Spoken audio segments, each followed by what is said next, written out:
আসসালামু আলাইকুম রহমতুল্লাহি ওয়া বারাকাতুহু। সেদিন বলছিলাম কাঁচা আম খাওয়ার যে আরেকটা পদ্ধতি, মানে কাঁচা আমের ভর্তা। তো সেটা আজকে দেখাবো ইনশাআল্লাহ। তো এই আমের ভর্তা খাওয়ার জন্য উপাদানগুলোর মধ্যে এটা একটা কিচাপ, আরেকটা হচ্ছে যে চিনি, আর কাঁচামরিচ, আর ওই যে শুটকির ওই জিনিস, ওই দিন যে বলছি যে শুটকির যে ইয়েটা, এটা অপশনাল, আপনি এই ক্ষেত্রে অপশনাল রাখতে পারেন, দিলে দিতে পারেন, না দিলে নাই। আর এটা তো আমাদের দেশে মনে হয় না পাওয়া যাবে, কিন্তু এটা পাওয়া যাবে। এটা আমাদের দেশের বড় বড় রেস্টুরেন্টে সম্ভবত ইউজ করে, অথবা শহরে পাওয়া যাবে, এটা আছে। প্রথমে ইয়ে দিয়ে দিলাম আপনার মরিচ ছোট ছোট করে কেটে, তারপরে দিলাম ইয়েটা, এই চিনি, তারপরে কিচাপ, তারপরে মিক্স করে, তারপরে আপনার খাওয়ার যে সিস্টেমটা একই সিস্টেম, এর আগে যেভাবে দেখাইছি এই পদ্ধতি দিয়ে খাওয়া হয়। বিসমিল্লাহ।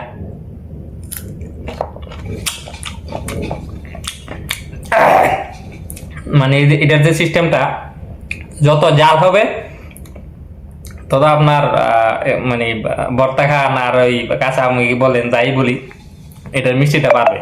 মানে এটার মিষ্টি বাড়ানোর জন্য বা স্বাদ বাড়ানোর জন্য যাই বলি না কেন, এটার মূল ইয়ে হচ্ছে যে আপনার মিষ্টি প্লাস জাল।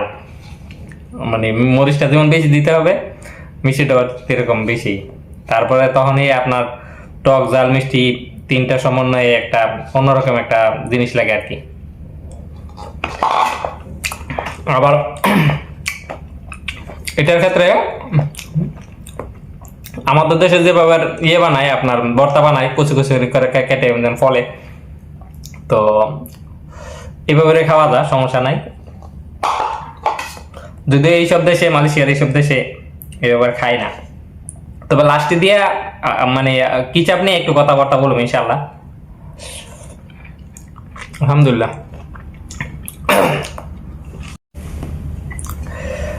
এবার এটার সাথে একটু পরিচয় করে দিই। এটার সাথে আমাদের বাঙালি, শুধু বাংলাদেশে না, ইন্ডিয়া, পাকিস্তান বলেন, তারপরে ওইদিকে নেপাল বলেন, এই তিনটা দেশের ব্যাপারে আমি জানি, তারা এটার সাথে তেমন একটা পরিচিত না। যদি বাংলাদেশ বর্ডার ক্রস করে আপনি মায়ানমার থেকে শুরু করেন, মায়ানমারের শুধু আপনার আরাকান রাজ্যটা বাদে, বা বার্মার যে রাজ্যটা আছে ওইটা বাদে, তা আপনি এদিকে থাইল্যান্ড আসেন, মালয়েশিয়া আসেন, ব্রুনাই যান, সিঙ্গাপুরে যান, ইন্দোনেশিয়া যান, লাওস যান, যেদিকে যাবেন এটা বেশি, এইটার খাবার আছেই, এবং তারা এই জিনিসটাই বেশি ইউজ করে। তারপরে আপনি আবার, এটা তো দক্ষিণ দিক দিয়ে ব্রুনাই সহ, আর যদি আপনি আরো পূর্ব দিকে যান, আপনার চীন, জাপান, কোরিয়া, তারপর ওইদিকে হংকং, তাইওয়ান আছে, এইসব দেশে গেলে আপনি এটা পাবেন। আমাদের দেশে অনেক লোকেরা ওইসব দেশে যেয়ে কিন্তু খাবার পায় না, মনে করে যে খাবার, কারণ এটার সাথে অভ্যস্ত না, এইটার সাথে অভ্যস্ত না, এইটা খাইতেই পারে না, জানে না এটার খাবারের যে ইয়েটা। এটা মূলত তৈরি হয় আপনার ইয়ে দিয়ে, সয়া দিয়ে। সয়া দিয়ে শুধু এটা তৈরি হয় না, সয়া দিয়ে আপনার সয়া মিল্ক তৈরি হয়, এটা বাজারে বিক্রি করে। তারপরে আরেকটা উপাদান আছে, সেটাকে আপনার বলে তাহু, আরেকটা আছে তেম্পে, যে এদেশি ভাষায় যেটা বলে আর কি, অন্যান্য ভাষা যায় না, যেহেতু বাংলাদেশে নাই ভাষা বলতে পারতেছি না যে বাংলাদেশে কি বলে ডাকে। তো এটা মূলত এমন একটা উপাদান, মানে এমন একটা জিনিস, এটা দিয়ে আপনি মাছ, মুরগ, ডিম সহ, মানে মাছ, মাংস থেকে শুরু করে যে কোনো জিনিস আপনি পাক করতে পারবেন, যে কোনো জিনিস রান্না করার জন্য এটা পারফেক্ট। এবং এইটার সাথে যারা অভ্যস্ত হয়ে নিবে, তারা আপনি ধরে নিতে পারেন 60 থেকে 70% মানে আপনার মশলা খাওয়া বন্ধ করে দিবে, বুঝতে পারছেন। আর এই জিনিসটার সাথে অভ্যস্ত হলে অন্য দেশে যেয়ে আপনার খাবার কষ্ট করা লাগবে না। আর এটার সাথে পরিচিত হয়ে নিলে আপনি, আরেকটা বিষয়, বিদেশে যেয়ে আপনার কষ্ট করা লাগবে না। হ্যাঁ, আপনি যে সেমনে খাবার খেতে পারেন। আমাদের দেশে কিন্তু আপনার ইদানিং ইয়ে খায়, পোড়া মোরগ খায়, মোরগ পোড়া দিয়ে খায়, মাছ পোড়া দিয়ে খায়। অথচ এরা যে পদ্ধতিতে খায়, এই পদ্ধতি না, ওই পদ্ধতিতে না খেয়ে যদি এইগুলা দিয়ে খায়, মানে সবসময় এটা খাওয়ার চেষ্টা করবে। আমি গ্যারান্টি দিয়ে বলতে পারি, এটা একবার যে খাইবে, এবং খাওয়ার পরে পদ্ধতিটাও জানা লাগবে যে কিভাবে মানে খাইলে আপনার ভালো হবে। তো এরা সবসময় চেষ্টা করবে এটা খোঁজার। আর এটা খাইলে আপনার ভাত তো বেশি বেশি খাইলে আপনার বেশি বেশি ভাত খাইতে পারবেন, এমন খিদা লাগবে বেশি। কিন্তু এইটার দিয়ে খাইলে আপনার খিদাটাও কম লাগবে, খাওয়াটাও কম খাইতে পারবেন। বিশেষ করে খিদা এত তাড়াতাড়ি লাগবে না, এটা আমি বলতে পারি। ভাত শুধু শুধু মানুষে পেট ভরে খাই, এটাই একটা।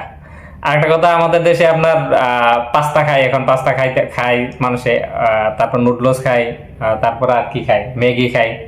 এই জিনিসগুলোর জন্য এটা পারফেক্ট, এগুলা ইয়ে করার রান্না করার জন্য। তো এটার সাথে একটু পরিচয় করে দিলাম।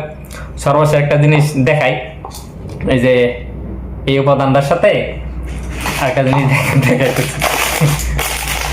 যদিও এটার ব্র্যান্ডটা আমি বললাম না, কারণ এটা একটা জাওরা কোম্পানির ব্র্যান্ড, এই জন্যই বললাম।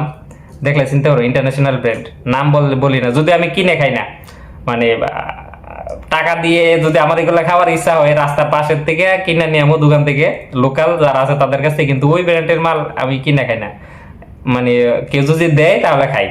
তো এইরকমই আজকে একজন দিয়ে গেছিল কিছুক্ষণ আগে, ভাবলাম যে ওসিলা মানে এইটার সাথে খাওয়ার যে নিয়মটা এটা দেখাই দিই, বুঝতে পারছেন?